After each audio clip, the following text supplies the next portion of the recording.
Okay, நம்மளுடைய drama இப்ப கதைக்கு வந்தாச்சு. அவளுக்கு இந்த டைம் கொடுத்த ப்ராஜெக்ட் வந்து பாத்தீங்கன்னா கண்ணகி தான். ஓகே, மேக்கப் எப்படி இருக்கு, கண்ணகி எப்படி நடிச்சிருக்கான்னு ஃபைனலா சொல்லுங்க.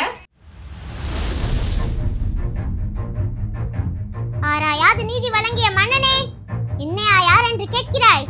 சொல்கிறேன் கேள். உலகம் வியக்கும் வண்ணம் ஒரு புறாவுக்காக தனது உடலே தந்த சிபி மன்னரை பற்றி நீ அறிவாயா? பசுவின் கன்றை தேர்காலில் இட்டுக்கொண்ட தன் மகனையும் அதே தேர்காலில் இட்டுக்கொண்டானே மனுநீதி சோழன், அவனை பற்றியும் நீ அறிவாயா? இழப்பின் அருமை தெரியாத மன்னனே, எனது நிலை அறியாமல் தானே நீ இப்படி பேசுகிறாய்?